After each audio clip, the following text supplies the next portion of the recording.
a show that tackles the big issues affecting the BVI and the rest of the Caribbean. Searches for answers to today's big questions and gives viewers a unique perspective on developing stories. Follow the big story with me, Kathy Richards, only on GTV.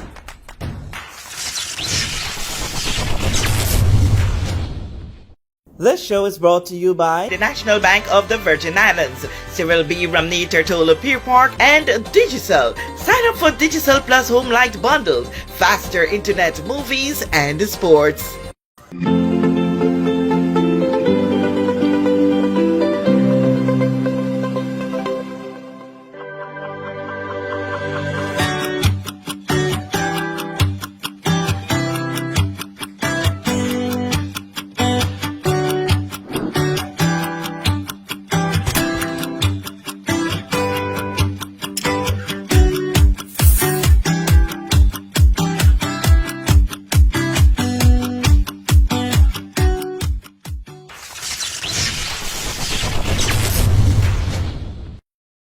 This is The Big Story. I'm Kathy Richards. I want to thank you so much for joining us on this edition. Today we want to be delving into some political affairs here in the Virgin Islands, and we all know that politics is a constantly changing environment all over the world. Wherever you go, it's never just a stable, one set situation. And it's the same here in the Virgin Islands. We've seen so many changes as we go through a democratic system. And so here to talk a bit about politics with me is no stranger to the set. He comes on the matter of country. In this time, we're going to be talking strictly politics. Bishop John Ivan Cline. I can't leave off the bishop at any cost. No, that's fine. It's not something I shy away from. I think you can wear many hats. So being a spiritual leader of the country is something that I don't take lightly at all. So, I mean, it spills over into everything because I do believe that spirituality is fundamental to a stable nation. If you don't have righteousness, as the Bible says, righteousness exalts a nation, then you're just going to spin your wheels. So, Bishop John Ivan Cline is here. Thank you for having me. Yes, and since we last spoke, you've been doing okay. Yes. Been traveling, just got back from Panama on some BVI HSA business, so still in the hospital trying to help them to provide quality and affordable health care for the people of the territory. Whatever I can do, wherever I can fit in to help my country is what I do. When I'm asked to do it, I do it. So it doesn't matter who's in power. As long as I can contribute, I will. Awesome. Which brings us to the point of whether you can or cannot. Many instances we would have discussed levels of politics here on this set, and there are times when we would have seen you into political organizations. Sometimes you then take a sideline and decide, okay, I'm going to rest this down. But as the bird whispered, you're back into politics, like in the organization with portfolio. Yes. Interesting enough. So it's let me tell you the evolution of how I became to be asked to be the interim president, and I want you to underline that word, and we'll delve into that a little bit. But interim president of the NDP. Okay, the National Democratic Party. In 2019.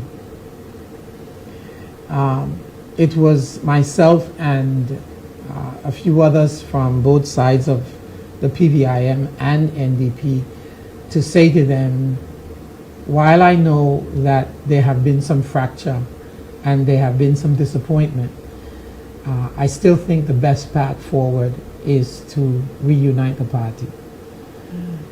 That didn't work in 2019, so we saw the results. 2023 came along, And we tried again.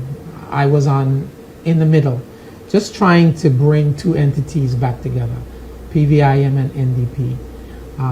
It was the surest path to contending, I think, successfully the 2023 election.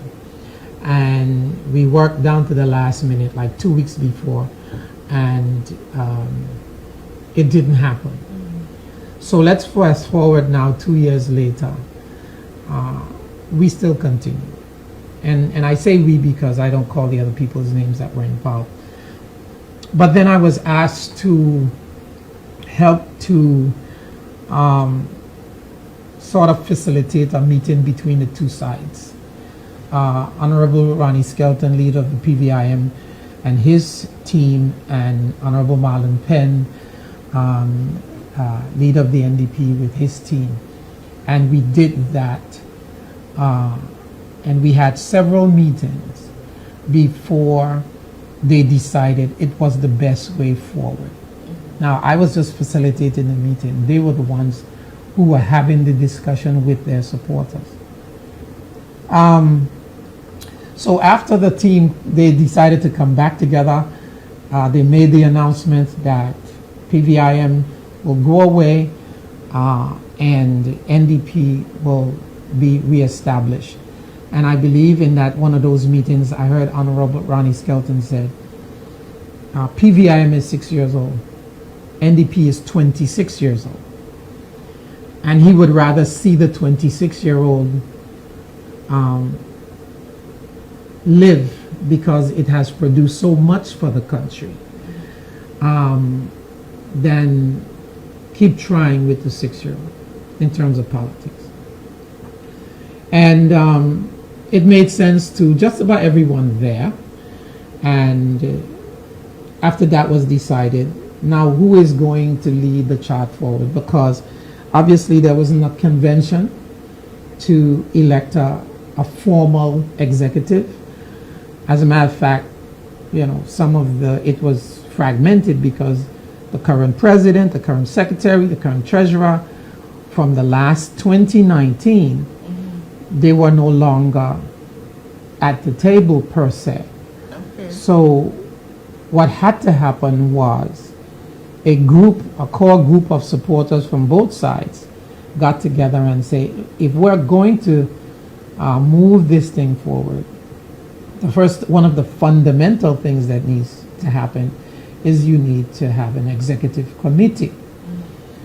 However, the executive committee has to be an interim type committee until you get to a convention where you can appoint them formally, and they will take it from there. And it is in that context I was asked whether or not, having facilitated all of the other meetings, asked if I would be willing to serve as that person, and I agreed to do it, and help the party get to a convention where they can elect a formal team of executive, and then the other branches that stems off from that, where it's the National Council. You have different arms of the party that would be established. So it's within that context I agreed, and intend to successfully cause this party, the NDP, who I believe has given the country so much in terms of progress, in terms of infrastructure building, just a whole bunch of stuff that we will talk about as we go. Yes. How soon do you think the convention will be called? Well, we are certainly shooting for a convention, hopefully before the end of the year. Okay. The timeline is tight, but I would say if we can't get it at the end of the year, definitely within the early part of the first quarter. Okay. but definitely want to try to get it before the end of the year. Okay. So I may not be interim president for long. Well, we never know. Sometimes you go to convention and you are one who is elected to take the seat of presidency. Would you? I would let them decide that. But if they decided, listen, this is the person, and all the votes come in, and John Cline has the most votes, it's something that you're willing to go through with for the next season? Well, I would say yes. Understanding the landscape. I said yes to the interim president. Politics is a funny thing. But if I'm asked, I probably would. Okay. But I would like to see other persons Accept to those. step up and there be a democratic vote to elect the official, because it can't be an executive or it can't be a party for an election. It's not an election party. It's a national party. So whether you're in power or not, the party should function. Party should have regular meetings. The party should have updates to their supporters. Party should be doing a lot of other things. Not because you're not in power means you go to sleep. You should stay engaged with the community for the next 4 years. If you're elected or not, you should be engaged. So it's the kind of thing you want to see from your party, and the executive team should lead that charge. Okay, you said a word there about 4 times in that short statement, community. While the party would have an executive or has a shadow executive while you reconstruct and redesign, how engaged are you with the community? Because this is one thing that you would hear so often. No, you only see that come knock my door when it's election time. How engaged are you in the interim to garner support? And I guess you would want your membership to increase that can come from community engagement. Absolutely. So what in that instance, what we're doing is encouraging all of the potential candidates. There are some candidates already, and there are some yet to be confirmed. And even the convention will play out some of that, especially when it comes to the at-large pool. They're normally selected by the convention. But we are encouraging everyone who aspire to be in political life to start engaging with your community from now. So on a wide basis, whether it is the executive through social media, whether it be YouTube, Facebook, Instagram, whoever, whether it be radio or platforms such as this, there must be community engagement, because those are the people you serve.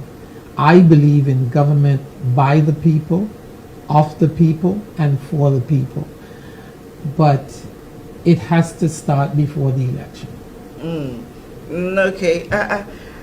After, when all of this started to take real limelight with PVIM and NDP and the Alliance and all of that, I listened, and I would have heard, and I'm going to ask this probably a little touchy question. It's fine. I'm not afraid of touchy. A little sensitive. Well, it's not fine. just you, it's also our audience. Okay. But one of the things that I would have heard, and it's stuck in my brain, and I'm not the person to judge, but always want to hear from the parties involved directly. And this is that the PVIM and NDP are now getting their acts together because they have now gotten rid of what, I'm going to use the exact term that I recall, the thorn in the flesh of the NDP. Well, I would say this. Ronnie Skelton, I believe, is a founding member of NDP. it was easy for him to articulate his position in terms of the NDP, having not only helped to be a founding member, but invested a lot. There's a lot of people who invested a lot in making the NDP what it was. And it's, I think, a bit easier for persons who give birth to a thing to ensure that it lives versus those who never give birth to it. The persons which we spoke about who defected from the party and continue on their own path, they are not founding members. They wanted to give birth to their own thing, and that's what they did. But the people who give birth to it, who understand the broad principles of the party, the foundation on which it was built, the reason why it was created, all of the stuff over the 26 years it has had to endure that it offered this country, those are the persons at the table now who are saying, this thing has value. This thing needs to live. And we're going to do everything in our power to cause it to live. And if you read the broad principles of the party, if you read some of the manifestos of the parties which have had the opportunity to have the 2011, the 2015, the 2019, you would see that it is a party founded in national pride and national progress. And if that is your agenda, then you put your own personal ambitions aside so that you can help it to live and produce for the country what you know it can because you've seen what it has done. So I wouldn't, that's what I would say. Those persons who have defected were not founding members. And as we can see in the last election, even one person who ran with the party and one running with the party, when it came time for her, the party helped her to win. But when it came time for her to help the party to govern, she made another decision. Because there must be loyalty. Loyalty counts for something.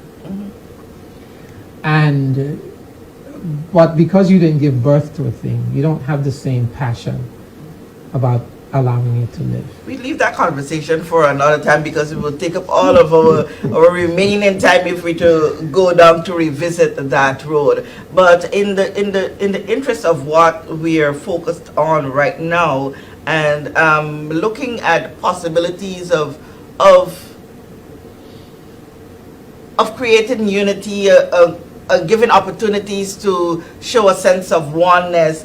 Well, we know what politics is. At any time during, as of recent, as the party decided now to dissolve the PVIM and re-establish in its greater strength the NDP, have you had audience with those who defected, and just to see if, listen, at one more try, let's see if we can come together again and do this thing together? Me personally, no. But I know that there have been audiences. Even before the alliance was announced, there have been meetings. However, what the other side and the three men who defected from their various party, two from PVI and one from NDP, what they wanted was for PVIM to go away and NDP to go away. And a new entity be formed. And the two leaders of the then NDP and PVIM did not agree with that. And the idea was, you don't throw away a house, abandon a house because it has some broken windows and because the roof is leaking. And that was the condition NDP found itself in, there was some fracture. Major fractures. Right. But the foundation was good. So let's build on the foundation. Let's fix what needs to be fixed. So there were conversations in that light. Obviously, I wasn't in the room for most of the conversation. I just know what came back in the meetings that I was helping to mediate what was said. And they took their position and they remain with their position. But even since then, I know that word has gone out to some of them and say, come back to your base. Come back to your base, you know. It only makes sense. But like I said, they wanted to give birth to their own thing. I don't see the path to victory over a VIP government with a lot of fragmentation. But I believe if anybody has a chance to do it, would be the National Democratic Party. Okay, as you say that, it comes to mind, there is the public view that no matter what, because they would have in their judgment, say, seeing the VIP in its form, structure, in terms of being able to hold its people together. The NDP now coming back after a period of hospitalization and now healed and still some ways to go, has a very slim chance of winning over a VIP, which I don't think it's a slim chance. I think it's a very good chance. Okay. I don't think it's slim What at all. convinces you to that? I believe that you don't present a party just because it's a party. You present a party based on its record. One, and if you can communicate to voters that look at our record, judge us by that, and then give them a vision for the future, one of hope, one of inclusiveness, one of progress and development and unity. And if you can create that type of vision for the country, I think, and communicate your message effectively and clearly, I think people will rally around you. And I believe that the NDP can do that. Juxtaposed to the current party, under which we see a lot of stagnation. There's no economic development. The infrastructure is still in shambles even after $100 million have been borrowed. The social infrastructure of the country where people can access, you know, stuff like good care when they need help, and all those things are waning. They're on life support, and people feel that we are in this lull. And if you can present yourself as an alternative to that and say to the voting population, if you feel your life is better off under a VIP government, then vote for them. But if you feel that over the last 6 years where they have been in power, after spending somewhere close to $1.8 billion, and you can say that you have seen value for money and you have seen progress and you feel we're in an economic boom, and you feel that, you know, your money is more than your month and all of that is happening for you. You've seen new businesses come in, whether it be in the hospitality sector, hotels, whatever. If you can say all of that, then of course I would vote for them. There are two sides of this. But we haven't seen that. Yeah, but there are two sides of this, and we have to be real in a political atmosphere. Okay. While you would put it to someone to say, if you see these developments, or if you have not seen, you vote for or against someone. Mm-hmm. There is a major thing that plays a massive role when it comes to politics, Okay. and that's political affiliation loyalty. Mm-hmm. Despite what I may have done, listen, my backbone is VRPF. And I'm staying with VRPF till the day I die, and I will make sure my children's children and their children remain whole. That is a major factor because I see that. Yeah, I meet it all the time when I speak to people, and you're asking persons not to change party affiliation. Mhm. You're asking them to make a conscious decision on behalf of your country. You can remain a VIP and give a NDP your vote. It happened in the last election. Yes. So I'm not telling you to change your green shirt and put on a red one. I am saying when you get to the poll, do what's in the best interest for yourself and for your children and for your children's children. That you need to know when your children graduate high school, they can find jobs because the economy is growing. You need to know after spending $40,000, $50,000, $100,000 on a 4-year education for your child, that they can, who want to return to the BVI, that they can find meaningful employment, and it doesn't have to be with government because government cannot hire any more persons. You want that. So all we are asking you to do is make a common sense, conscious, wise decision for your country. And I think at some point that's what it boils down to. I'm not asking you to change your shirt. I'm asking if what I'm saying to you makes sense, then give me a chance to govern. Give me a chance to grow this country. Give me a chance to see it move forward from where we are, behind the line. We used to be in front of the line, Kathy, in the Caribbean. Now we are behind the line. We speak about this all the time. I go through the Caribbean and we are behind the line.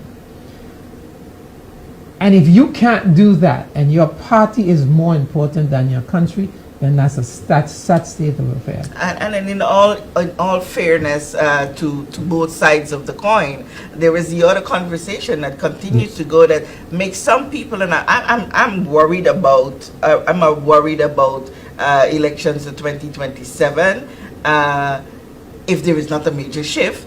But the conversation right now is that I'm not going to be voting. I'm not going to be voting, and why? The same players over and over again. There are those people who are going to say, listen, the NDP had the chance and they make a mock of things in their personal view. I did not see this happen. You promised this on the podium. I did not see. You made certain mistakes. You did this and you did that. On the same side, now you're saying too that the VIP would not have done X, Y, and Z, and the economy is. People seems to be in a state of, I'm disgusted of you. Even if you change the name of a party, we're seeing the same players over and over again. I will say two things to that. One, when I say judge the NDP on its track record, and we are appealing to persons to do that. When you think about the New People's Hospital, that was NDP. NDP brought that forward for the people. When you think about NHI, now it's not a perfect system, but it is providing health insurance for those persons who would not ordinarily private insurance. When you think about the Gun Creek Welcome Center in Virgin Gorda, when you think about the Technical Vocation School in Bargas Bay, when you think about the National Dress and the Territorial Song, that was done under NDP government. When you talk about road rehabilitation throughout the island, especially on the north sound of Virgin Gorda, that's NDP. When you think about the Tortola Pier Park and the cruise ship dock, that's an NDP government. When you speak about the Autism Center in Lower Estate, that's an NDP government. When you think about the low-income housing project, that's an NDP government. So I'm not here blowing smoke to say vote for the NDP because they're the NDP. If I was doing, I wouldn't waste my time. I am not a person who wastes time, and I don't like to spin my wheels. But when you go down the list and you see what they have produced for the country in terms of infrastructure and progress and all of that, that's what you come back to the voters with and say, I know we have messed up. I know we have fractured. Okay. I know that there have been some disappointments. Obviously there has been. But we are saying to you, we are pulling things back together. The second thing I would say to that point is, there is no country in the world that will elect all new people to run their country. It would not be the wisest thing to do, because you need continuity. Yeah, you need people institutional memory and strength. Who understand parliamentary procedures. You need people who understand where they were taking the country, how to deal with the United Kingdom, constitutional, advancement, and all of those things. You don't see in America or anybody, they just go out and get a whole new set of people, and what are they going to do? The government is the largest corporation of the country. It is the largest. It has the largest budget, $400 million a year. And you're saying I should take that and give that to a whole new set of people who don't even run a business? You get what you get now, because that's what you have now. You have people who never ran businesses. They don't understand how to manage money. They don't understand how to invest a pool of money. You take $5 million and give it to a bank and get nothing for it. You don't even know where it is. I could take that $5 million and make you at least $500,000 a year. I guarantee I could do it. I know how to make money. Because you're a businessman. Of course. So you don't take novices and put them to manage a $400 million portfolio every year. And then for 4 years. It would be an unwise thing to do. So I believe what we have is we have Ronnie Skelton, we have Marlon Penn at the helm, veteran politicians with experience, with integrity. You don't hear nothing, all the COI drama, you don't hear these men's name come up in nothing. All right? But you also have a Ronnie Skelton who has built businesses. Where we now? We're in Fish Bay. This is his brainchild. Took the seawater and turned it into a mini Wickham ski. Call it Skelton Development. Skelton Baylot. And Skelton Baylot. You want people like that running your country who know how to get value for money, who see vision and put the money behind vision. And then you have a Marlon Penn, a legislator par excellence. He knows laws. He knows constitution. He knows parliamentary procedures. He knows regional and international relations in terms of what the country and where the country should be. You want people like that at the table to help guide you forward, no matter who else you bring. And I think they provide a foundation. They provide the continuity we need in order, now when the new people come on, that they can sit in a room and say, here's where we're going. Here's what we can do. Here's what we can't do. Here's what we shouldn't do. Here's what we do now. Here's what we're going to do 2 years from now. Here's what you're going to do 4 years from now. And have that type of plan for your country. If you do that, you will progress this country, no doubt. All right, and so I'm taking the cue from the directors behind the scene to say that we're coming down on time. But with the 2 minutes that we have left, quickly address the issue of fear among people who we think would make great leaders to this territory. Some of them fear for their career, fear for their businesses, fear for so many things, and that's why they continue to play a backseat role and not come forward to take on political positions. I'll put it like this. The fear is not unfounded. People who have spoken out, not out of any malice, you just want to see better for your country. And you just want to help hold the people you have accountable. and say govern with integrity. And when they don't do that and you speak about it, then they want to victimize you. All right? I had a dream. I just say I was in Panama last week with HSA.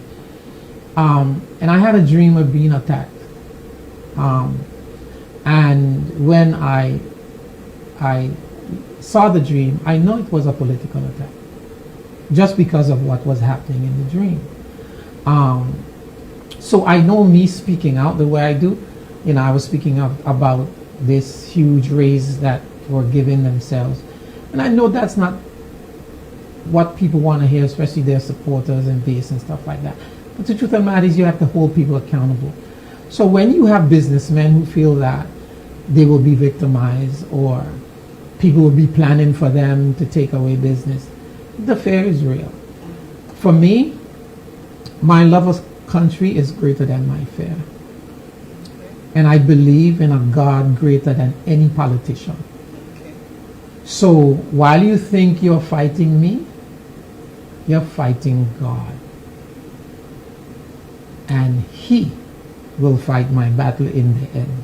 So I put my faith and I put my trust in God. And I place my devotions to the country, not to the party or not to my fear.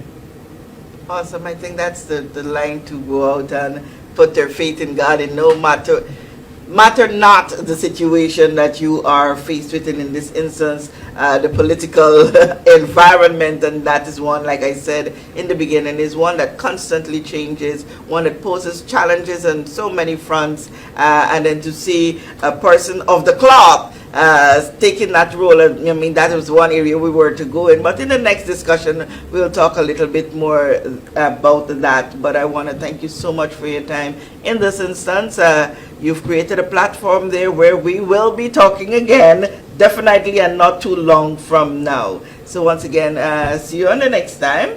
And thank you so much for the pleasure of your time joining us here on this edition of The Big Story. I'm Kathy Richards.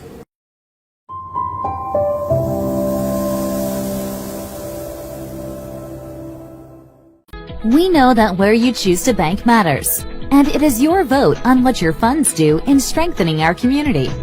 As your official Bank of Paradise, we invest and support the lifeblood of our economy by helping in the realization of personal goals for homeownership, education, and entrepreneurial visions, which support small businesses. We make it our place to connect with persons and worthy causes, and we have been doing so for more than 30 years. Where your money goes and what your dollars empower are your choice. And we thank you for choosing us, a bank that gives where it matters the most, for you, for our community, and a happier tomorrow. The National Bank of the Virgin Islands. Large and small corporations in the BVI can't be wrong. Bovi HR, a BVI-based integrated solution of employee timesheets, leave tracking, scheduling, employment letters, HR processes, pay slips, and tax reports, including NHI, Social Security, and Inland Revenue, will make your management of employees easier. While Bovi HR can cater to the needs of larger enterprises, it also works exceptionally well for small companies. To sign up, visit bovihr.com, that is BOVIHR.com, or call us at 342-9686.